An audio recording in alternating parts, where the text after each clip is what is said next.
நீங்க வந்து உங்க கூட இருக்கிறவங்களுக்கு பாதுகாப்பு கொடுப்போம் அப்படின்ற மாதிரி வந்து சொல்றீங்க. ஸோ தமிழக மக்கள் ஓட்டு போட்டு தேர்ந்தெடுத்திருக்காங்க. இந்த தமிழக மக்களை நீங்க பாதுகாத்து இருக்கீங்களா?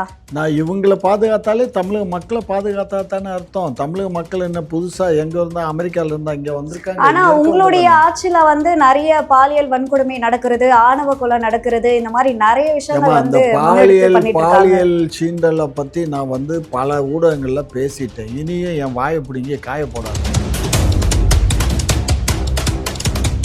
மேலே இருக்கவன் பார்த்துக்குவோம், மேலே இருக்கவன் பார்த்துக்குவான்னு சொன்னால் அதுக்காக தானே மக்கள் ஓட்டு போட்டு அதுதான் மக்கள் ஓட்டு போட்டு இருக்காங்க. அதாவது மக்கள் ஒத்துழைப்பு கொடுக்கணுமா இல்லையா? மக்களுடைய ஒத்துழைப்பு இல்லைன்னா எதுவும் செய்ய இயலாது, புரிஞ்சுக்கோங்க. ஏன்னா இப்போ நீங்க வந்து மக்களோட ஒத்துழைப்பு வேணும்னு சொல்றீங்க. இப்போ வந்து மதுவே வந்து அரசு தான் விற்குது. அவங்க விற்காம இருந்தா அவங்க ஏன் வாங்கி குடிக்க போறாங்க? ஒரு பெரிய விங்க் அது. அப்படியே டாஸ்மாக்ங்கிறது ஒரு பெரிய விங்க். நீங்க போனீங்கன்னா தாளமுத்து நடராஜன் பில்டிங்ல நீங்க எப்பவுமே அந்த 60,000 பேரை தான் வந்து சொல்றீங்க. அதனால எவ்வளவு குடும்பங்கள் பாதிக்குது? 2001 நாங்கள் ஆட்சிக்கு வந்த பின்னாடி தான் உங்கள் கண்ணுக்கு அதுக்கு எல்லாத்துக்கும் தெரியுதா? அதுக்கு முன்னாடி ஏன் தெரியல? அன்றைக்கெல்லாம் வாயை பொத்திக்கிட்டு பின்னாடி பொத்திக்கிட்டு உக்காந்துக்கிட்டு இருந்துட்டு இன்றைக்கி எங்கள்கிட்ட வந்துட்டு சவடாலும் பேசுகிறீங்க. இந்த சவடாலெல்லாம் எங்கள்கிட்ட பேசாதீங்க. இதெல்லாம் முந்தைய அரசுகிட்ட பேசியிருக்கணும்.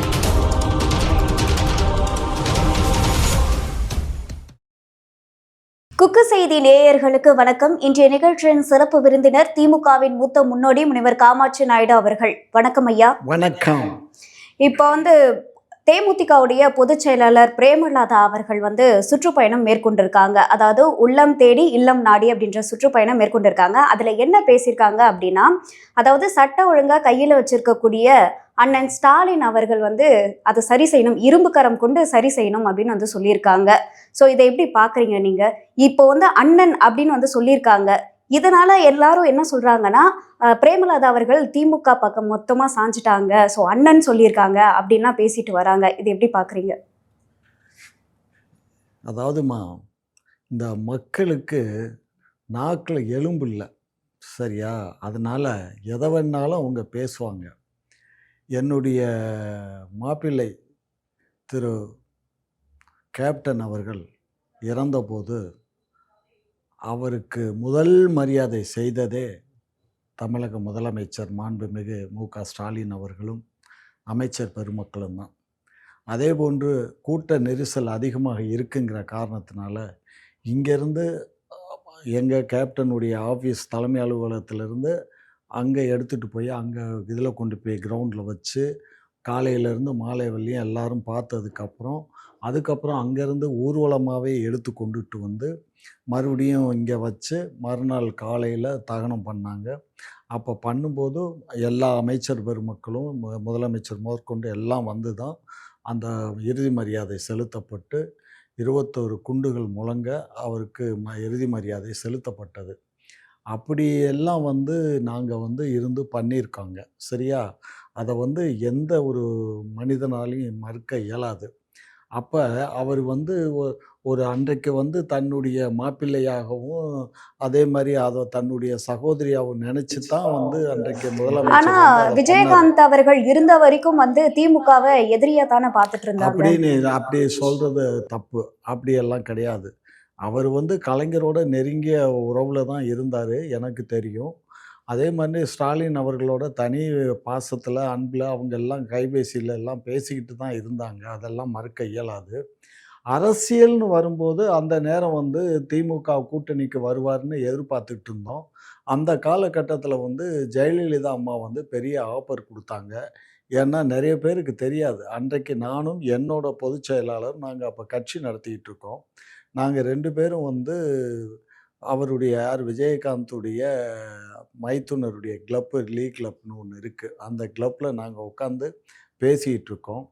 அப்போ வந்து அவருடைய சகலை விஜயகாந்துடைய சகலை அவர் தான் மெடிக்கல் காலேஜ் வச்சுருக்காரு பாண்டிச்சேரியில். அவர் கூட நாங்கள் பேசிகிட்டு இருக்கோம். பேசிகிட்டு இருக்கும்போது அப்போ ஜெயலலிதாட்டிருந்து ஆஃபர் வருது. சில அமைச்சர் பெருமக்கள் முன்னாள் அமைச்சர்கள்லாம் பேசுகிறாங்க. கடைசியில் இவர் வந்து ஒரு இதாக கேட்குறாரு. கேட்டதுக்கு அவங்க வந்து அந்த டேர்ம்ஸ்க்கு ஒத்துக்கிட்டாங்க. கலைஞர் அந்த டேர்ம்ஸ்க்கு ஒத்துக்கிடல, சரியா? கலைஞர் அந்த டேர்ம்ஸ்க்கு ஒத்துருந்தா அன்றைக்கு ஓகே தான் அது. ஆனால் அவர் அதை ஒத்துக்கிடல. அதனால் அவங்க பண்ணாங்க. ஆகையினால அன்றைக்கு எங்களோட கூட்டணி வந்திருந்தா இன்றைக்கு வந்து அவரும் உயிரோட இருந்திருப்பாரு. அந்த கட்சி இன்றைக்கு இருக்கிறத காட்டிலும் பிரமாண்டமா இருந்திருக்கலாம். இன்றைக்கு அவர் இருக்க எப்படி திமுகவுக்கு வந்திருந்தா உயிரோட இருந்திருப்பாரு அப்படின்னு சொல்ல வரீங்க? அப்ப ஆமா. அவரை வந்து அதாவது திட்டமிட்டு சதி பண்ணியிருக்காங்கன்னா? திட்டமிட்டு வந்து அவருடைய உடல்நிலை சரியில்லாத போது, நான் கேள்விப்பட்டது தான். பட் நான் கண்ணார பார்க்கல. கேள்விப்பட்டது ஜெயலலிதா அம்மாவுக்கும், அவருக்கும் வந்து ஒரு சட்டமன்றத்தில கொஞ்சம் பிரச்சனைகள் ஏற்பட்டது. இவர் எதிர்க்கட்சி தலைவரா இருந்தாரு சட்டமன்றத்தில. அந்த அம்மா ஆளுங்கட்சியில சீஃப் மினிஸ்டரா இருந்தாங்க. ஆனா, இவரு அன்னைக்கு நாக்க துருத்துனது வந்து அந்த அம்மாவ பார்த்து துருத்தல. அந்த அம்மா தன்ன பார்த்து துருத்துனாருன்னு எடுத்துக்கிடுச்சு. ஆனா, அவரு அங்க ஒரு எம்எல்ஏ வந்து கூச்சல் போட்டுக்கிட்டே இருந்தான். அவன பார்த்து தான் இவரு நாக்க துருத்துனாரு. ஸோ, அத இந்த அம்மா தப்பா எடுத்துக்கிட்டு, எப்படியாவது இந்த ஆள இங்கேருந்து காலி பண்ணிறணும், கட்சியவே காலி பண்ணிறணுங்கிற எண்ணத்தில, நெறைய எம்எல்ஏக்களை எல்லாம் விலை குடுத்து வாங்குனாங்க. விலை குடுத்து வாங்குனதுல எனக்கு என்னோட சிறு வயசுலேருந்து பழகுன சுந்தரராஜன்லாம் போனது அவருக்கும் சின்ன வயசுலேருந்து பழக்கம் தான். அதனால தான் அவரு சுந்தரராஜனுக்கு மதுரை மத்திய தொகுதியே குடுத்து தான் அந்த ஆள எம்எல்ஏ ஆக்குனாரு. அந்த ஆளெல்லாம் போனாரு. சரியா? அதே மாரி மாப்பா பாண்டியராஜன். அடுத்து அதிமுகல வந்து மந்திரியா வந்தாரே மாப்பா பாண்டியராஜன், அவரும் அங்க போனாரு. ஸோ இது மாரி ஆட்கள்லாம் வந்து ஒரு காலவாரி விட்டு, இவருனால ஜெயிச்சு போனவங்கலாம் போனாங்க. அதில இவருக்கு கொஞ்சம் மனவேதனை ஆச்சு. அந்த மனவேதனையில டாக்டர்ட்ட ட்ரீட்மெண்ட்டுக்கு போகும்போது, டாக்டர இந்த அம்மா ஏதோ சொன்னதாகவும் கைக்குள்ள வச்சுக்கிட்டு, அந்த டாக்டர்கள் தவறான இன்ஜெக்ஷன் அவருக்கு போட்டு, அவருடைய நாக்கு எல்லாம் பேச முடியாத அளவுக்கு சில இதுகள் ஸ்லோ ஆனா அவருக்கு பாய்சன். தைராய்டு ப்ராப்ளம் இருந்ததாகவும், அது அததான். அதிக அளவுல வளர்ந்ததா அதனால பேச இல்ல முடியாம போச்சு. தைராய்டு ப்ராப்ளம் வந்தால்லாம் பேச முடியாம இல்லம்மா. என்னுடைய துணைவியாருக்கெல்லாம் கூட தைராய்டு ப்ராப்ளம் இருந்துச்சு. அதுக்கு டெய்லி ஒரு மாத்திரை தான் சாப்பிடணுமே தவிர, பெரிய விஷயம்லாம் இல்ல. அவருக்கு இந்த மாரி ஏதோ ஒரு ஸ்லோ பாய்சனா அவங்க ஹாஸ்பிட்டல்ல ட்ரீட்மெண்ட் எடுக்கும்போது குடுத்ததுனால, அதனால தான் அவருக்கு வாயெல்லாம் கோணி போய் அப்ப ஜெயலலிதா வந்துருச்சு. அவர்கள் தான் திட்டமிட்டு இந்த மாரி கொலை நான் பண்ணியிருக்காங்க அப்படின்னு சொல்லலம்மா. சொல்றீங்க. அப்ப பரவலா பேசப்பட்டது தான். என் காதுக்கு வந்த செய்தி தான் அது. ஏன்னா ஜெயலலிதாவும் எனக்கு ஒரு சிஸ்டர் தான். நான் வந்து என்ன அண்ணான்னு தான் அவங்களும் கூப்பிடுவாங்க. அதனால நான் யாரையும் குறை சொல்ல விரும்பல. நான் கேள்விப்பட்ட சமாச்சாரத்த நான் பதிவு பண்றேன். ஆகவே இது என்ன விஷயம்னா, அந்த அளவுக்கு வந்து நெருக்கமா தான் வந்து கலைஞருடைய குடும்பத்தோட நெருக்கமா இருந்தாங்க. நெறைய பேருக்கு இன்னும் ஏன்னா நீங்கலாம் அவருக்கு திருமணத்தப்ப நீங்க இருந்திருக்கலாம். அந்த திருமணமே கலைஞர் தலைமையில தானே மதுரை தமுக்கத்தில் நடந்தது. இந்த இவங்க இந்த கேப்டனுடைய மேரேஜே கலைஞர் தான் அவர் தலைமை தாங்கி தான் அந்த கல்யாணத்தையும் நடத்தி வச்சாரு. ரொம்ப பேர் ஏதோ கலைஞர் குடும்பத்துக்கும், அவங்களுக்கும் தகராறுன்னு பேசுறீங்க. அது அல்ல. கல்யாணத்துக்கே தலைமை தாங்கி அந்த கல்யாணத்த பொறுமையா இருந்து, அங்கேருந்து சென்னையிலேருந்து மதுரை போயி, மதுரையில போய் அந்த கல்யாணத்த நடத்தி வச்சு, 2 நாள் கழிச்சு தான் கலைஞரே திரும்ப சென்னைக்கு வந்தாரு. இதெல்லாம் ஈஸியா மறந்துட்டாங்க மக்கள். உண்மை அது இல்ல. ஏன்னா, தன்னுடைய புதல்வனாகவும், தன்னுடைய இதாவும் தான் அவரு கலைஞரும் பார்த்தாரு, ஸ்டாலின் ஐயாவும் பார்த்தாங்க. அதனால அந்த குடும்பத்தோட நெருக்கம் இருக்கு. 2வது நானும் அந்த குடும்பத்த பத்தி எனக்கும் எல்லா விஷயங்களும் தெரியும். ஏன்னா, எனக்கு வந்து அவங்க உறவினர்கள் தான். அதனால அது ஒண்ணும் ஒரு பெரிய மேட்டர் இல்ல. ஆனா திமுக கூட்டணிக்கு அவங்க வந்தாங்கன்னா நல்லது. ஏன்னு கேட்டீங்கன்னா, ஏன் நல்லதுன்னு சொல்றீங்க? பாதுகாப்பு இருக்கும். ஏன்னு கேட்டீங்கன்னா, இது இன்றைக்கு திமுகவுல பாதுகாப்பு இருக்குமா? ஆமா. கண்டிப்பா திமுகவுக்கு வந்து அவருடைய இவங்க இருக்காங்க, மைத்துனர் இருக்காங்க. அதே மாரி பிரபா இருக்கான், பையன் இருக்கான், 2 பசங்க இருக்கானுங்க. அவங்க குடும்பத்துக்கு அங்க வந்தாச்சுனாலே, இப்ப ஏற்கனவே கேப்டனுடைய தொண்டர்கள் பல லட்சம் பேர் இருக்காங்க. அதுக்கப்புறம் திமுகவுடைய தொண்டர்களும் 1 கோடி 1,50 கோடி இருக்கோம். நாங்க எல்லாரும் கூட்டு சேர்ந்து அவங்கள வெற்றி பெற செய்யறது மட்டுமல்லாத, அந்த குடும்பத்த நாங்க வந்து கோழி அடை காக்கிற மாரி காத்து, அவங்களையும் நல்ல முறையில நாங்க வச்சுப்போம். எங்களோட வந்தவங்க யாரும் கெட்டு போலடா. அதாவது எங்களோட வந்தவங்க எல்லாம் நல்லா இருக்காங்க. கெட்ட எண்ணம் புடிச்சவங்க வந்தாங்கன்னா கெட்டு போவாங்க. நல்ல எண்ணத்தோட வர்றவங்க நல்லா தான் இருக்காங்க. வெற்றியோட இருக்காங்க. நல்ல வாழ்வாதாரத்தோட வாழ்ந்துட்டு நீங்க இருக்காங்க. வந்து உங்க கூட இருக்கிறவங்களுக்கு பாதுகாப்பு குடுப்போம் அப்படின்ற மாரி வந்து சொல்றீங்க. ஸோ தமிழக மக்கள் ஓட்டு போட்டு தேர்ந்தெடுத்திருக்காங்க. இந்த தமிழக மக்கள நீங்க பாதுகாத்து இருக்கீங்களா? நான் இவங்கள பாதுகாத்தாலே தமிழக மக்கள பாதுகாத்தா தானே அர்த்தம். தமிழக மக்கள் என்ன புதுசா எங்க இருந்தா அமெரிக்கால இருந்தா இங்க வந்திருக்காங்க. ஆனா இங்க இருக்கவங்க உங்களுடைய தானே. ஆட்சியில வந்து நெறைய பாலியல் வன்கொடுமை நடக்கிறது, ஆணவ கொலை நடக்கிறது, இந்த மாரி நெறைய ஏம்மா விஷயங்கள் அந்த வந்து முன்னெடுத்து பண்ணிட்டு இருக்காங்க. பாலியல் சீண்டல பத்தி நான் வந்து பல ஊடகங்கள்ல பேசிட்டேன். இனியும் என் வாய பிடுங்கி காய போடாதீங்க. இந்த நாட்டில் வாழக்கூடிய இளைஞர்கள் இளைஞர்களும் சரி இளைஞர்களும் சரி இன்றைக்கு இந்த யூடியூப்பு பல்வேறு ஃபேஸ்புக்கு இந்த மாதிரி இதுகளெல்லாம் பார்த்து பார்த்து கெட்டு போகிறாங்க. சரியா? இப்போ இளைஞர்கள் இந்த மாதிரி பெண்கள் பார்த்து கெட்டு போறாங்க, ஓகே. 6 வயசு குழந்தைய ரேப் பண்றாங்க, 3 மாச குழந்தைய பண்றாங்க, 60 அதுதான்டா. வயசு பாட்டிய இங்க பண்றாங்க. பாருமா நான் என்ன சொல்றேன், ஒரு பானை சோத்துக்கு ஒரு சோறு தானே பதம் பார்க்குறோம். அது மாதிரி இந்த திரைப்படம், அதுக்கப்புறம் நீ பொம்பளை பிள்ளை, நீயும் யூடியூப்லாம் பார்க்கத்தான் செய்வ, ஃபேஸ்புக் பார்க்கத்தான் செய்வ. அதெல்லாம் எவ்வளோ அசிங்கமா இருக்கு. அதை நம்ம என் வயசுக்கே அசிங்கம்னு நான் சொல்றேன்னா, சின்ன பிள்ளைகள்லாம் எப்படி இருக்குங்க? அதுகளுக்கு ஏதோ ஒரு இனம் புரியாத ஒரு விதமான கவர்ச்சி தெரியும். அதில போய் தான் இந்த மாதிரி கெட்டு குட்டிச்சவரா போயிடுறாங்க. அதனால என்னை பொறுத்த மட்டும் நான் சொல்றது என்னன்னா, இதுக்கு தடை உத்தரவு போடணும். வெவ்வேறு நாடுகள்ல எல்லாம் தடை உத்தரவு போட்டிருக்காங்க. இதுக்கு முன்னாடி எல்லாம் இன்னும் கொஞ்சம் மோசமா நெட்ல எல்லாம் வந்துச்சு. நான் சொல்றது 2015, 16ல எல்லாம் ஒரு தடை உத்தரவு போட்டாங்க. அந்த நேரங்கள்ல பார்த்தீங்கன்னா, இன்னும் மோசமான செயல்கள்லாம் வரும் நெட்ல. இப்ப அந்த நெட்ல அதெல்லாம் தடை உத்தரவு போட்ட மாரி, இப்ப மறுபடியும் இந்த ஃபேஸ்புக்கு, ஊடகங்கள் இதில இந்த மாரி இந்த செக்ஸ் சம்மந்தப்பட்டதுகள தவிர்க்கணும். அத தவிர்த்தா தான் நமக்கு கொஞ்சம் நீங்க நினைக்கிறீங்க, தமிழ்நாட்ல மட்டும் தான் இந்த மாரி வக்கர புத்தி பண்றானுங்கன்னு நீங்க நினைக்கிறீங்க. இது இந்தியா பூரா நடக்குது, உலகம் பூரா இருக்குடாமா. உலகம் பூரா இருக்கு. 2வது இங்க கஞ்சாவுக்கு தடை உத்தரவு இருக்கு, மதுவுக்கெல்லாம் தடை உத்தரவு இருக்கு. சில இடங்கள்ல மது சாப்பிடுறாங்க. ஆனா சில நாடுகள்ல கஞ்சா குடிக்கிறது அவங்க சட்டப்பூர்வமா கஞ்சா குடிக்கலான்னு சொல்றாங்க. தாய்லாந்துல எல்லாம் அவங்களுக்கு கஞ்சா குடிக்கிறதோ, வேற எதுவும் அங்கெல்லாம் தடை அப்போ உத்தரவு கஞ்சா புழக்கமே தமிழகத்துல இல்லைன்னு சொல்றீங்களா? கஞ்சா புழக்கம் தமிழகத்துல தடை உத்தரவு இருக்குடா. தடை உத்தரவு இருந்தாலுமே புழக்கத்துல இருக்கே. புழக்கத்துல இருக்குன்னு சொல்லி நீங்க சொல்றீங்களே தவிர, யாரையாவது காட்டி குடுத்துருக்கீங்களா? சொல்லுங்க. புழக்கத்துல இருக்குன்னு எல்லாரும் வாய் வீணா பேசிட்டு திரிறீங்களே தவிர, இந்த இடத்துல கஞ்சா இருக்கு அதுன்னு ஒரு அட்லீஸ்ட் ஒரு ரகசியமாவது யாருக்காவது அதற்கான தெரிவிக்கிறீங்களா? நடவடிக்கை எடுத்து விசாரணை பண்ணாதானே தெரியும். அப்படியெல்லாம் இல்லடா கண்ணு. அதாவது கஞ்சாக்கள் முன்ன எல்லாம் நாங்க சிறு குழந்தையா இருக்கும்போது, எங்க நேட்டிவ் எல்லாம் அந்த கொடைக்கானல், அந்த மதுரை மாவட்டம் அந்த ஏரியாக்கள் தான். அங்க கொ இதே பயிர் பண்ணுவாங்க. அதாவது தேனி மாவட்டம் மேற்கு தொடர்ச்சி மலைகள்ல கஞ்சா செடிகள அங்க தான் பயிர் பண்ணுவாங்க. அதெல்லாம் அந்த அரசு ரொம்ப அழிச்சுட்டாங்க. கலைஞர் ஆட்சி சரி, அதுக்கப்புறம் எம்ஜிஆர் ஆட்சி, அம்மா ஆட்சியில எல்லாம் கஞ்சா மட்டும் இல்லாம இந்த கொக்கைன் இந்த மாதிரியான போதைப் பொருட்களுமே அதெல்லாம் பயன்படுத்துறாங்க. சமீபத்துல கூட நடிகர் ஒருத்தரை ஏம்மா அரஸ்ட் இங்க பண்ணியிருந்தாங்க. பாருங்க, தமிழ்நாட்டுல அதெல்லாம் விளைச்சல் கிடையாதுடா.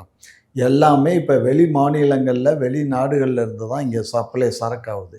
இப்ப கொக்கைன் எல்லாம் நமக்கு நாட்டிலேயே கிடையாது. கிடையாதுன்னு சொல்றீங்க, எப்படி நம்ம நாட்டுக்குள்ள கொண்டு வராங்க? அதான் நம்ம நாட்டுக்குள்ள கொண்டு வர்றாங்கன்னா பல ரூபத்துல வருது. இப்ப நீ ஒரு கார்ல ஏறி கடத்தி கொண்டுட்டு வர்ற, செக் போஸ்ட் விட்டு வந்த உடனே அதுக்கு தான் குறுக்கு வழியெல்லாம் தெரிஞ்சு வச்சிருப்பீங்கல்ல.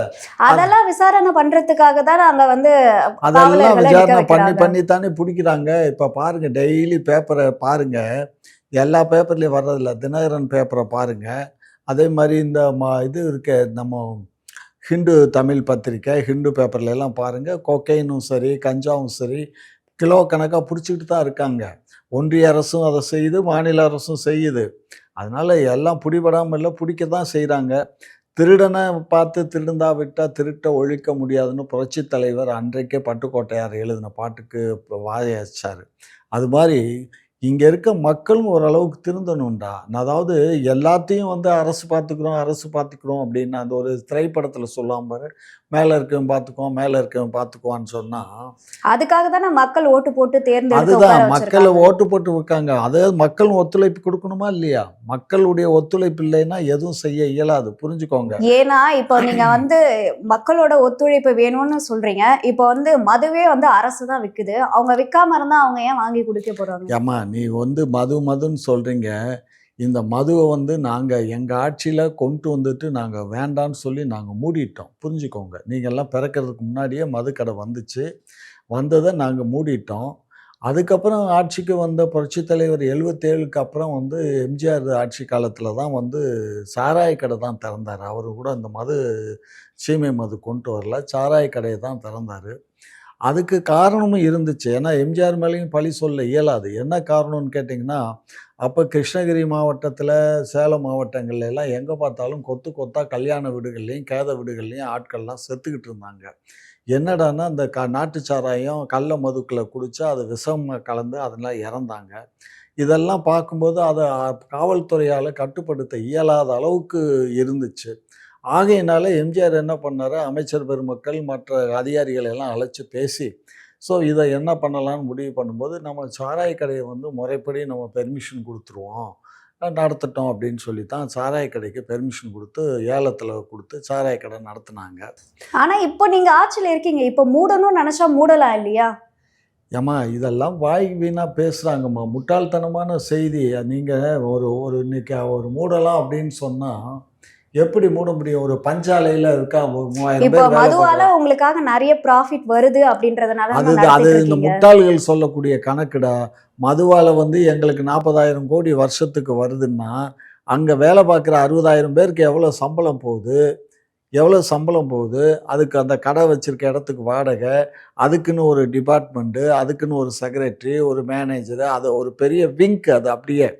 டாஸ்மாக்குங்கிறது ஒரு பெரிய விங்க். நீங்க போனீங்கன்னா தாளமுத்து நடராஜன் பில்டிங்ல நீங்க எப்பவுமே அந்த 60,000 பேர தான் வந்து சொல்றீங்க. அதனால எவ்வளவு குடும்பங்கள் அறு பாதிக்குது? 60,000 பேர் மட்டும் இல்ல. அங்க அலுவலகத்துல வேலை பார்க்குறவங்களும் இருக்காங்க.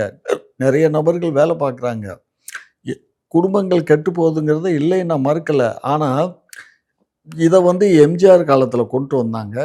ஜெயலலிதா வந்து அரசுடைமையாக்குனாங்க. அப்பயெல்லாம் நீங்கலாம் என்ன பண்ணீங்க? அப்பயெல்லாம் முன்னாடியும், பின்னாடியும் கைய வச்சுட்டு மூடிட்டு உக்காந்துக்கிட்டு இருந்துட்டு, நாங்க இப்ப ஆட்சிக்கு இந்த 10 ஆண்டு காலம் கூட எங்களுக்கு முன்னாடி 10 ஆண்டு காலம் அந்த நாய்க தானே அது ஆண்டுச்சு. கொண்டு வரும்போது அவ்ளோ பாதிப்பு இருக்குன்னு தெரியல. ஆனா கொண்டு வந்ததுக்கு அப்புறம் தான் இவ்ளோ பாதிப்பு எப்ப இருக்குன்னு தெரிஞ்சு 10 ஆண்டு சொல்றாங்க காலம் இல்லையா? அப்ப 10 மூடலாம் ஆண்டு கால இல்லையா? 10 ஆண்டு காலத்துல தெரியலையா? 1 ஆண்டு, 2 ஆண்டா? 10 ஆண்டு இருந்துச்சு. அதுக்கு முன்னாடி எம்ஜிஆர் 77ல கொண்டு வந்தாரு. 78ல 78ல இருந்து எவ்வளோ நாளு? இன்னைக்கு எத்தன வருஷம்? அப்ப எல்லாம் கண்ணுக்கு தெரியலையா? நாங்க இன்றைக்கு 2001ல நாங்க ஆட்சிக்கு வந்த பின்னாடி தான் உங்க கண்ணுக்கு, காதுக்கு எல்லாத்துக்கும் தெரியுதா? அதுக்கு முன்னாடி ஏன் தெரியல? அன்றைக்கெல்லாம் வாய பொத்திக்கிட்டு, பின்னாடி பொத்திக்கிட்டு உக்காந்துக்கிட்டு இருந்துட்டு, இன்னைக்கு எங்கள்ட்ட வந்துட்டு சவடாலும் பேசுறீங்க. இந்த சவடாலெல்லாம் எங்கள்ட்ட பேசாதீங்க. இதெல்லாம் முந்தைய அரசுகிட்ட பேசியிருக்கணும். முந்தைய அரசு ஏலத்தோட விட்டிருந்தா கூட நாங்க மூடி தொலைச்சிருப்போம். முன்னையெல்லாம் வந்து ஏலம் தான் குடுப்பாங்க. ஒரு பப்ளிக்கு வந்து ஏலம் கேட்டு அவங்களுக்குள்ள போட்டி போட்டு எடுத்துட்டு போவாங்க. இந்த அம்மா என்ன பண்ணிட்டாங்க, இத பூரா ஏன் இது அவங்க சம்பாரிச்சுட்டு போறான், நம்ம அரசுக்கு கஜானா நிறையட்டும்னு சொல்லி இந்த அம்மா அரசு உடைமை ஆக்கிப்புடுச்சு. அரசு உடைமை ஆக்குனதும் இல்லாம, அங்க இருந்த பணியாளர்கள அட்லீஸ்ட் ஒரு டெம்பரவரி மாரியாவது பண்ணியிருக்கலாம். இப்பல்லாம் தொகுப்பூதியத்துல போடுற மாரி போட்டுருக்கலாம். அப்படித்தான் போட்டாங்க. தொகுப்பூதியத்துல போட்டது, அதுக்கப்புறம் இவங்க ஸ்ட்ரைக் பண்ணா, அது பண்ணான்ன உடனே எல்லாத்தையும் பெர்மனன்ட் பண்ணிட்டாங்க. அரசு பணியாளர மாத்திட்டாங்க. இப்ப என்ன ஆச்சுன்னா, இப்ப அவங்க செய்ற அடாத்து, அக்கிரமம் அதிகமா இருக்கு. ஒவ்வொரு கடைகள்லயும். ஏன்னா அவங்க யூனிட் சேர்ந்துடுறான். ஸோ நமக்கு வந்து வருவாய் பாதிக்குதேன்னு சொல்லிட்டு நம்மளும் அவங்களுக்கு விட்டு குடுத்து போ வேண்டியிருக்கு. சில இதுகள்ல வந்து தெரிஞ்சோ தெரியாம நெறைய தப்பு பண்றான். அந்த கடைகள்ல வேலை பார்க்குற சாதாரண வேலைக்காரன்லேருந்து மேனேஜர் வரையும் தவறுகள் நடக்கத்தான் செய்யுது. அது மேல இடத்துக்கும் தெரியத்தான் செய்யுது. தெரிஞ்சிருந்தும் அத வந்து வேற வழி இல்லாம ஏன்னா ஊன்னா எல்லாம் ஸ்ட்ரைக் பண்றான். அந்த வாத்தியார்கள்லாம் பண்ணுவான் பார்த்துருக்கியா? எவனா ஒரு வாத்தியார் மேல நடவடிக்கை எடுத்தா ஒட்டுமொத்த தமிழ்நாட்டுல இருக்க அத்தனை வாத்தியாரும் ஸ்ட்ரைக் பண்ணுவான். இப்ப இந்த காவெஞ்சர்ஸ் இன்னைக்கு 13,000 பேர் இன்னைக்கு இங்க இருக்கவங்க பூரா இன்னைக்கு உண்ணாவிரதம் உட்கார்ந்துட்டு இருக்கானுங்க அந்த பாலத்துல. என்ன காரணம் தெரியுமா? இவங்களெல்லாம் நம்ம வந்து வேலை குடுக்குறோம்னு சொல்லி குடுக்கலைன்றான். அதாவது வேலை குடுத்தா, அந்த அரசு வேலைன்னு சொல்லி அவங்களுக்கு முத்திரைய குத்திர்றான். ஆனா, ஒழுங்கா அந்த வேலைய பார்க்க மாட்டேங்கிறான். ஒழுங்கா வேலை பார்க்கலன்னு நீங்க எப்படி சொல்றீங்க? வேலைங்க குப்பை கிடக்குதுல்லடா ரோட்ல. இப்ப ஒண்ணும் வேண்டாம். இப்ப இந்த ஏரியாலயே வந்து நம்ம இங்க இந்த ஏரியால இங்க தான் இருக்கு. நமக்கு எய்த்த மாரி தான் வந்து இருக்கு. இது தனியார் வச்சிருக்கான். இந்த தனியார் வந்து நைட் அண்ட் டேயும் நீங்க எந்த தெருக்கள்ல நீங்க சிட்டில போனீங்கன்னா, சில பகுதிகள் ஒரு ஒரு ஒரு மண்டலமா பிரிச்சு சில மண்டலங்கள கான்ட்ராக்ட் குடுத்துருக்காங்க. சில மண்டலங்கள் மட்டும் கார்ப்பரேஷன் நேரடியில நடக்குது. தனியார்ட்ட குடுத்த மண்டலங்கள் பூரா சுத்தமா இருக்கு. சுத்தமா இருக்குன்னா, நைட் நேரங்கள்ல கூட்டுறாங்க, இது பண்றாங்க.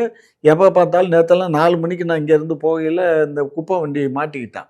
கிட்டத்தட்ட 1/2 மணி நேரத்துக்கு மேல ஆயிப்போச்சு. என்ன காரணம்னா, அவன் அந்த நேரங்கள்ல வந்து அந்த குப்பையெல்லாம் வாரிட்டு போறான். நைட்டு 2 முறை வர்றான். அதனால எந்த குப்பையும் கீழே இருக்க விடாம அந்த தொட்டிகளில் போடுறாங்க, அந்த லாரியில் அப்புறப்படுத்தி எடுத்துட்டு போயிடுறாங்க. இதே இது அரசு இதில் நம்ம கொடுத்தோம்னு வச்சுக்கோங்க, அந்த பணியாளர்கள் சரியா அந்த பணியை செய்யறது ஏன் இல்ல. அவங்க சரியா பண்ணல? செய்யறது இல்லடா. அதுக்கு ஒரு சூப்பர்வைசர் இருக்காரு, ஒரு மேஸ்திரிம்பாங்க, ஒரு மேஸ்திரி இருப்பாரு, மேஸ்திரிக்கு மேல ஒரு ஜேஇ இருப்பாரு, அதுக்கப்புறம் ஒரு சானிட்டரி ஆஃபீஸர் இருப்பாரு. இவங்க எல்லாம் இருப்பாங்க. எல்லாருக்குமே மெத்தன போக்கு. அதாவதுடா எப்பயுமே இப்ப தனியார்ல போய் வேலை பார்த்தா மாங்கு மாங்குன்னு வேலை பார்ப்பாங்க. அரசுக்குன்னு வந்துருச்சுன்னு வச்சுக்கோங்க, சீட்டை தைக்கிற வேலை தான் பார்ப்பானுங்க. நானு சில இடங்கள்ல நானும் அரசு அலுவலகங்களுக்கு போவேன். நானும் அரசு சம்மந்தப்பட்ட வேலைகள பார்த்துருக்கேன். அங்க எல்லாம் பார்த்தீங்கன்னா, அரசுன்னு சொன்னாலே அது அந்த சீட்டை தைக்கிற வேலை தான் இருக்கே தவிர, அப்ப இதெல்லாம் கவனிக்காம அரசு என்ன பண்ணிட்டு அது இருக்கு? அரசு அதுதான்டா அரசு கண்டிஷன் போட்டாக்க உடனே இவன் அந்த ஸ்ட்ரைக் அடிக்கிறான்ல்ல. இப்ப நீங்க ஒண்ணும் இல்ல, தலைமைச் செயலகத்துல அங்க தலைமைச் செயலக பணியாளர்கள் சங்கம்னு வச்சிருக்கான். அப்புறம் என்ஜிஓ சங்கம்னு வச்சிருக்கான். இவங்க எல்லாம் வேலை ரெவென்யூ சங்கம்னு ஒவ்வொருத்தருக்கும் ஒவ்வொரு சங்கம் இருக்கு. எல்லாமே ஏதாவது தப்பு நம்ம கண்டிச்சோம்னா உடனே ஸ்ட்ரைக் பண்றான். அப்ப வேற வழி இல்லாம நம்ம தட்டி கொடுத்து தான் வேலை வாங்க வேண்டியது இருக்கே தவிர, அவங்கள தண்டிச்சு நம்ம வேலை வாங்க இயலல. இப்ப அப்படித்தான் அரசினுடைய நிலைமை இப்படித்தான் ஆயிப்போச்சு. புரியுதுங்களா? இப்போ ஜெயலலிதா அம்மா போல்டா சில விஷயங்கள் பண்ணாங்க. அது எனக்கு அந்த அம்மாவை பிடிக்கும். என்ன காரணம்னா, இந்த ஆசிரியர்கள்லாம் ரொம்ப நொம்பலம் கொடுத்துட்டே இருந்தானுங்க. எல்லா ஆசிரியரும் நைட்டோட நைட்டா தேடி 10,000 பேரை கைது பண்ணி கொண்டு ஜெயில்ல போட்டுச்சு. சரியா? அதுக்கப்புறம் அடங்கி வாயை பொத்தி அந்த அம்மா ஆட்சி காலம் முடியிற தொட்டிக்கு அமைதியா இருந்தாங்க. நம்ம ஆட்சி வந்த உடனே திரும்ப மறுபடியும் ஆரம்பிச்சிட்டாங்க. 2 லட்ச ரூபா சம்பளம் வாங்குறாமா ஒரு ஸ்கூல் டீச்சரு. இதுக்கு மேல இவங்களுக்கு என்னம்மா வேணும்? என்ன மிஞ்சி போனா 4 மணி நேரம் கிளாஸ் எடுக்க மாட்டானுங்க. இவனுங்களுக்கு 2 லட்ச ரூபா சம்பளம். அதுலயும் இப்ப தமிழ்ல கூட ஒழுங்கா சொல்லிக் கொடுக்காம தமிழ் பரீட்சை எழுதாத 10,000 பேரு 5,000 பேர்னு பரீட்சை எழுதாம வேற போறானுங்க. அப்ப என்ன நீ வாத்தியார் வேலை பார்த்திருக்க? நான் என்ன சொல்றேன், நமக்கு இறைவன் அருளால ஏதோ சம்பளம் கொடுக்குறாங்க. அரசு தருது. அரசு யாருக்காக தருது? பிள்ளைகளை நீ நல்ல முறையில் கல்வி கற்றுக் கொடுக்கணும்னா பணம் சம்பளம் கொடுக்குதா? அந்த பிள்ளைகளுக்கு ஒழுங்காக கல்வி கற்றுக் கொடுக்கணும்ல. அங்கே போய் உக்காந்துட்டு, டீச்சர் இன்னைக்கு உங்கள் வீட்டில் என்ன ஸ்பெஷலு? என்ன சேலை கட்டியிருக்க? நீ கட்டியிருக்க சேலை நல்லா இருக்கு. அதோட இந்த ஆனந்த விகடன் குமுத தவிர இந்த மாதிரி எடுத்து எல்லாம் போய் அவங்க படிக்குதுங்க. பண்றாங்கன்னு தெரிஞ்ச உடனே பணியிடை நீக்கம் பண்ணலாம் இல்லையா? இந்த மாதிரி யாரு பண்ணாலுமே ஏமா இதெல்லாம் அப்படி டக்குன்னு பண்ண இயலாதுடா. என்னன்னா, ஒரு ஸ்கூல் இன்ஸ்பெக்டர் ஆஃப் ஸ்கூல்ஸ்னு இருப்பாரு. அவரு கிட்டத்தட்ட ஒரு ஏரியால ஒரு இன்ஸ்பெக்டர் தான் இருப்பாரு. அவர் எல்லா ஸ்கூல்லையும் போய் உடனே ஒரே நேரத்தில் பண்ண முடியாது. ஸோ இதுக்கு அவருக்கு கீழே இருக்க இந்த பியூனுகள்லாம் ஒரு ஸ்கூலுக்கு அவர் இன்ஸ்பெக்ஷன் போகிறான்னா அவங்களுக்குள்ள கனெக்ஷன் இருக்கும். அந்த ஹெட் மாஸ்டர், அந்த பியூனு, அவனுக்கு அவங்க உடனே இந்த மாதிரி இன்ஸ்பெக்டர் உங்களுக்கு இன்னைக்கு ஸ்கூலுக்கு வரப்போறாரு, திடீர் ரெய்டு வர்றாரு, அப்படி இப்படின்னு சொல்லிவிடுவாங்க. அதுக்கு இவங்க சுதாரிச்சுக்குவாங்க. இது மாதிரி எல்லாம் தவறு நடக்குது. எவன் சொல்கிறான், ஏன் சொல்கிற? இப்போ டிஓவும் அதே மாதிரி தான். ஸோ என்ன பண்ண இயலும்டா? அதாவது அவங்களுக்கே ஒரு சுய புத்தி வேணும்டா. அரசாங்கம் நமக்கு இவ்வளோ சம்பளம் கொடுக்குது, இந்த பிள்ளைகளுக்கு நல்ல கல்வியை கற்றுக் கொடுக்கணும். வேற என்ன உங்களை என்ன நம்ம வெட்டியாக முறிக்க சொல்கிறோம்?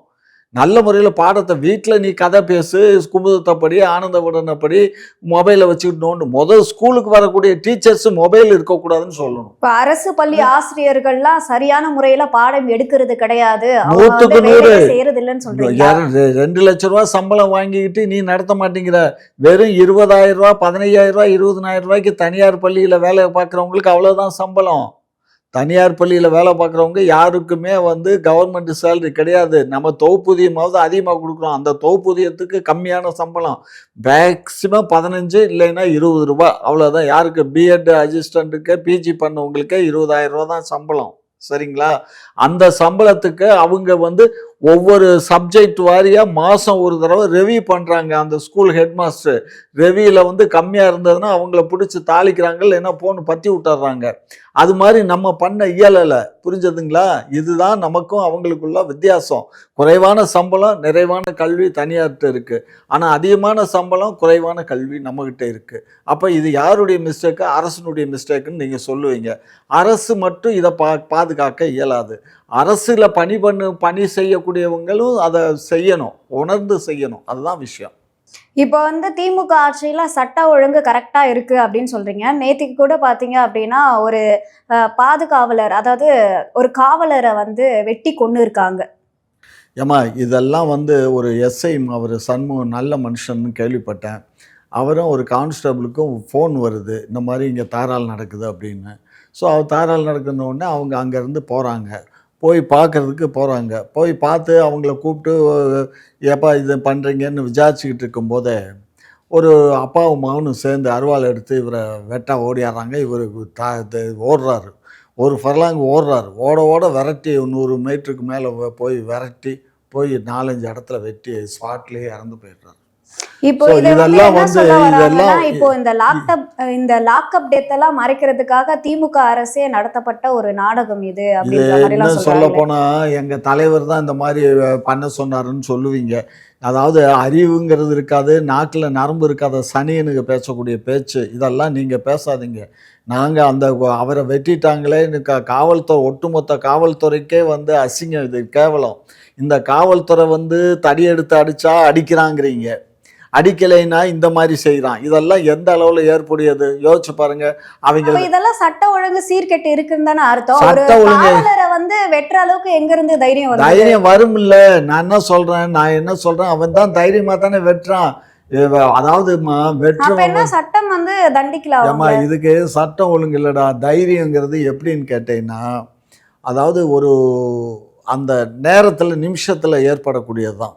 அது வந்து வருஷமெல்லாம் வராது அது. அந்த அந்த நிக் ஆஃப் த மூமெண்ட், அந்த செகண்ட்ல வரக்கூடியது. அந்த அறிவு கெட்டத்தனமா பண்ணிட்டான். இப்ப 6 காவல் படை போட்டு இப்ப அவங்க தேடிக்கிட்டு இருக்காங்க. எப்படியும் கண்டுபிடிச்சிருவாங்க, விடமாட்டாங்க. ஸோ கண்டுபிடிச்சா அவனுடைய வாழ்க்கை என்னாச்சு? அவரும் செத்து போயிட்டாரு. வெட்டினதை அப்பனும் மகனும் வெட்டியிருக்கான். எந்த சொத்துக்கு தகராறு பண்ணாங்களோ அந்த சொத்தை விட்டு போய் நீ இப்போ ஜெயிலுக்கு போற. இதில் என்ன இருக்குது? அந்த யோசனை, அந்த முன் யோசனை பின் யோசனைன்னு சொல்லுவாங்க. அது இல்லாததுனால தான் இது போன்ற தவறுகள்லாம் நடக்குது.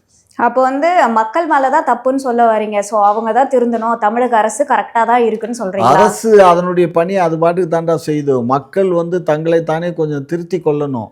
திருத்தி கொள்ளலைனாக்க இந்த அதாவது பிசாசுகளும் பேய்களும் நடமாடுற மாதிரி ஆகிப்போச்சு. இப்போ ரோடு பாடுகளில் சொன்னது ஒரு பக்கம். பிசாசு பேய்ன்னு வந்து சீமான் அவர்கள் திமுகவையும் அதிமுகவும் சொல்லியிருக்காங்க. அப்ப நீங்க தானே அது?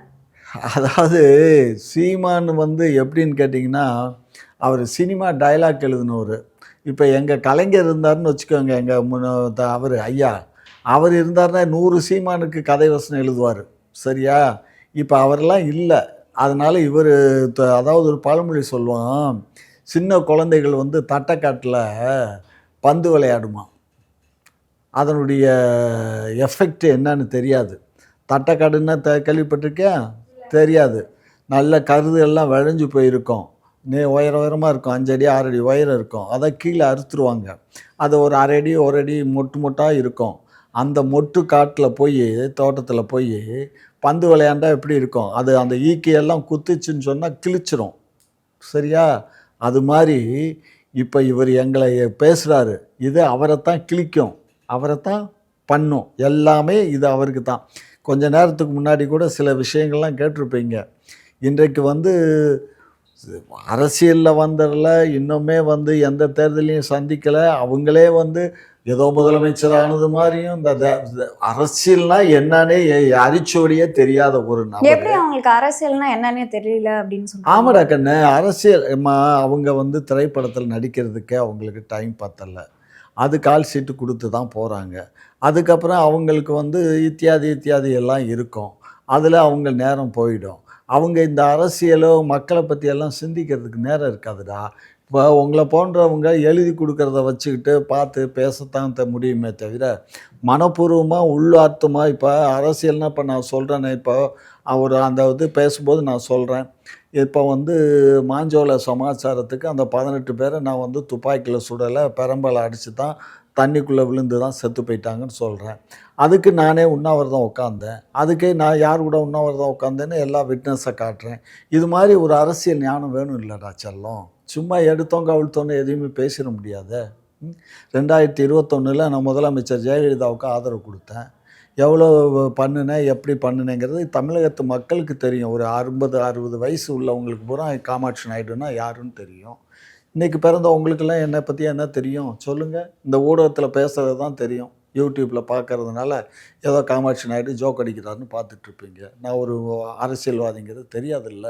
காலங்கள் மாறும், மீண்டும் வரும், பார்ப்போம், பொறுத்திருப்போம். இப்போ ஆணவ கொலை வந்து சமீபத்தில் ஒன்று நடந்தது, கவின் கொலை. இப்போ அதை தொடர்ந்து பார்த்தீங்கன்னா நெல்லையில் ஒரு மாணவனை சிறார்கள் 6 பேர் சேர்ந்த சிறார்கள் வந்து அருவாளால் வெட்டியிருக்காங்க. ஸோ என்ன காரணம் அப்படின்னு பார்த்தீங்கன்னா, அந்த பையன் வந்து கூட படிக்கிற பொண்ணோட இன்ஸ்டால ரீல்ஸ் பண்ணியிருக்கான். இந்த 6 சிறார்கள் என்ன பண்ணியிருக்காங்கன்னா, இவன் வந்து மாற்று சமூகத்தை சேர்ந்த பையன் அப்படின்றதுனால அருவாள் எடுத்துட்டு போய் வெட்டியிருக்காங்க. இது எப்படி இருக்கு பார்க்கறதுக்கு? பாருங்க, சட்ட ஒழுங்கு சரியில்லைன்றதுக்கு ஏம்மா, இதுவே ஒரு உதாரணமா இருக்கு. சட்ட ஒழுங்கு சரியில்லைங்கிறதுக்காக ஒரு 10, 12 வயசு சிறார்கள் போய் ஒரு 12 வயசு பையனை வெட்டுறான் அப்படின்னா, இதை எப்படி சொல்கிறது? இதுக்கு வந்து அரசு என்ன செய்யும்? அவங்க பெற்றோர்கள்ல அந்த பிள்ளைகளை பாதுகாக்கணும், நல்லதை சொல்லி வளர்க்கணும். ஒரு விஷயத்த சொல்கிறேன்னா, ஆணவ கொலை மாதிரி தான் இது, ஒரு ஆணவ கொலை தான். இதை அவங்க வீட்டில் பெற்றோர்களில் சொல்லணும், எல்லாரும் ஒற்றுமையாக இருக்கணும், எல்லாம் ஒன்றா இருக்கணும்னு சொல்லணும். இது ஏற்கனவே நீங்கள் இப்போ உங்களுக்கு சிறு வயது, நான் ஒரு விஷயம் இப்போ சொல்கிறேன் கேட்டுக்கோங்க. பிரிட்டிஷ்காரங்காலத்தில் இருந்தே அது திருநெல்வேலி மாவட்டம், அன்னைக்கு திருநெல்வேலினா தூத்துக்குடி திருநெல்வேலி ரெண்டும் சேர்ந்தது தான் ஒரு மாவட்டமாக இருந்தது. அக்கரன்ஸு பூரா மர்டர் நடக்கிறது பூரா அங்கே தான் நடக்கும், தமிழ்நாட்டுக்கே. தமிழ்நாட்டில் ஒட்டுமொத்த தமிழ்நாட்டிலேயே அந்த மாவட்டம், அதுக்கு அடுத்து ராமநாதபுரம் மாவட்டம், இந்த 2 மாவட்டங்களில் தான் கொள்ளை இருக்காது, கொலை நடக்கும். எல்லாம் இந்த இந்த ஜாதி கொள்ளைகள் தான், கொலை தான். அங்கே வந்து தேவேந்திர குல வேளாளர்கள் ஜாஸ்தி அந்த மாவட்டத்தில். அங்கே முக்குலத்தோர் பாண்டியன் சொல்லக்கூடிய அவங்களும் ஜாஸ்தி. ஸோ இவங்களுக்கும் அவங்களுக்கும் எப்போ பார்த்தாலும் வம்பு வரும். அது இந்த எம்ஜிஆர் பீரியட்லேயும் கலைஞர் பீரியட், எம்ஜிஆர் பீரியடில் அது ஒரு பெரிய இஷ்யூ ஆச்சு ராஜபாளையத்துக்கு பக்கத்தில். அப்போ தான் அந்த பஸ்ஸில் எல்லாம் பேர் இருந்தது. அதெல்லாம் பஸ்ஸு போக்குவரத்து கழகங்களுக்கு தலைவருடைய பேர் இருந்தது. இந்த பிரச்சனையெல்லாம் வந்ததுக்கப்புறம் அந்த மாவட்டங்களுக்கெல்லாம் தலைவர்கள் பேர் இருந்தது. அதெல்லாம் அப்புறம் தான் நீக்கி எல்லாம் அரசு போக்குவரத்துன்னு பேரை வச்சாங்க. இப்போ ஆணவ கொலைக்கு தனி சட்டம் வந்து கொண்டு வரணும் அப்படின்னு சொல்லி பல தரப்புல இருந்து கோரிக்கை வைக்கிறாங்க. தமிழக அரசு இதுக்கு ஏன் தனி சட்டம் கொண்டு வர மாட்டேங்கிறாங்க? ஏம்மா, இருக்கிற சட்டமே போதுமானதுமா. தனி சட்டம் கொண்டுட்டு வரணும்னா அதுக்கு பல ஃபார்மாலிட்டிஸ் இருக்குது. அதை கலையமாக இந்த தடவை கொண்டு வந்துடுவார் போல இருக்கு. ஏன்னா தொடர்ச்சியா இந்த மாதிரி ஆணவ ஏம்மா, கொலைகள் நடந்துட்டு தான் சட்டங்கள் இருக்கு. மட்டும் ஒரு தங்கம், நீங்கள் ஒரு விஷயம் புரிஞ்சுக்கோங்க. சட்டங்கள் மாத்திரம் ஒரு மனுஷனை திருத்திட இயலாதுடா, அவனை திருந்தணும்டா. இப்போ ஏற்கனவே இருக்கிறதுல எல்லா விதிமுறைக்கு உட்பட்டு தான் இருக்குது. இப்போ இருக்க சட்டங்கள் ஒன்றும் அவ்வளோ லேசான சட்டங்கள் இல்லை. நான் தான் சொல்கிறேனே, தூக்கு கொடுக்கலாம், இல்லைன்னு சொன்னால் அவங்கள கொண்டு போய் அடைக்கலாம், அந்த அளவுக்கு இருக்குது. ஆனாலும் அது விஷயங்கள் ஆகலை. என்ன பண்ணுறது? மக்களுக்கு வந்து இன்னும் வந்து மனிதனாக வாழணுங்கிற எண்ணத்தை காட்டிலும் மிருகமாக வாழணுங்கிற எண்ணம் அதிகமாக தலை விற்குது. தான் பெரியவன். இப்போ எப்படி விஜய் வந்து நான் தான் பெரியவன், நான் தான் சீஃப் மினிஸ்டர்னு சொல்கிறாரோ, அது மாதிரி ஏன் திமுக சொல்லலையா? திமுக நாங்கள் சொல்கிறோம், நாங்கள் ஆட்சிக்கு, மக்கள் எங்களுக்கு ஆட்சிக்கு ஓட்டு போட்டு வச்சுருக்காங்கடா. நாங்கள் ஏற்கனவே ஆட்சியில் இருந்துக்கிட்டு இருக்கோம், சரியா? நாங்கள் 67லேருந்து திமுக தான் ஆட்சியில் இருக்குது, அதிமுக ஆட்சியில் இருக்குது. நாங்கள் இருக்கிறவங்க சொல்கிறோம். நீ இன்னுமே ஒரு தேர்தலில் கூட நிற்கலை, நீ வந்து நான் தான் முதலமைச்சர், என் தலைமையில் தான் கூட்டணி, நீங்கள் எல்லாம் நீ வா நீ வா நீ வான்னா யார் இருக்கா போகிறதுக்கு சொல்லுங்கள். அதே மாதிரி எடப்பாடியும் எங்கள் கூட பெரிய கட்சி வரப்போகுதுன்னு அவர் ஏதோ கதவை திறந்து வச்சிட்ருக்கேங்கிறாரு. இதெல்லாம் வந்து ஏம்மா, அரசியலில் எது வேணாலும் நடக்கலாம்டா, அதை பற்றி நம்ம எடுத்துக்க வேண்டாம்டா. மனுஷன் மனுஷனாக வாழணும். அப்படி வாழ்ந்தால் தான் இந்த நாடு நலம் பெறும். உங்களோட நேரத்தை ஒதுக்கி பல்வேறு கேள்விக்கு விளக்கம் அளிச்சிருக்கீங்க, அதற்கு நன்றி. நன்றி.